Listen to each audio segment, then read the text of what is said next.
Hello, my name's Avery, and this is my response to the 5 questions on the play Everybody by Brandon Jacob Jenkins. Question number 1.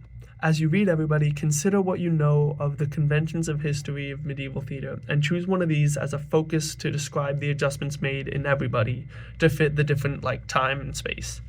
And why do you think Brandon Jacob Jenkins made these changes? Okay, I wanted to talk about the Catholic doctrine.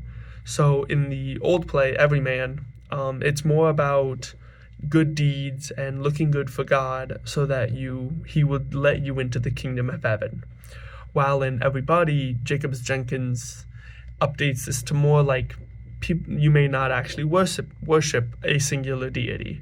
So he makes it so that it's more broad and more people can interact with it. And it's also more about people facing the end of their life and what goes along with that rather than fearing what comes after death. I also thought that he did everybody instead of every man for to include women as well. Question 2. In the play, the actors never know what they get because of the lottery. I think that's insane. I've spent hours memorizing parts for a play. I can't imagine doing multiple roles. That just seems crazy to me. I thought it was kind of a brilliant idea though, because when you do it like this, the lottery, the randomness is just like death. Death is very random. You don't know when it's going to happen, who it's going to happen to. It can literally happen to anybody, everybody. Anybody can be everybody. Yeah. Okay, question 3. For this prompt, choose something that you noticed while watching the performance that I didn't completely understand, and then do some additional research. I chose the Danse Macabre. I've heard of it. I don't really know what it is. It is a skeleton dance. It's just kind of back on the part of no matter where you are in life, death will unite us all in the end. And I thought that was really good to add that into the play because it's this nice skeleton dance. You get a break in the play for something artistic. And then it's also still focused on the theme, everyone coming together because of death. Question 4. What do you think everybody says about identity, power, and politics?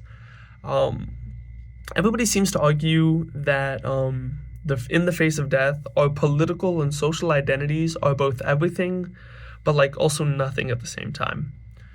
The play strips away all the stuff that we accumulate, our friendships, our possessions, our family, all the stuff we gain in our life, so that it's all that power that you can gain is kind of an illusion that we cling to when we're alive, but it doesn't matter when we're actually dead.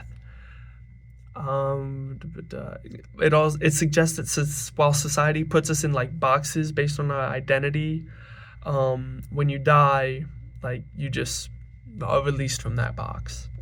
And question 5 were pose 2 questions to your peers. The 2 questions I had were, if you were one of the somebodies, which role would you be most terrified to draw in the lottery and why? And question 2, do you think the character of Love is portrayed as a more positive force in the play, or is it represented as something more complicated and perhaps even destructive?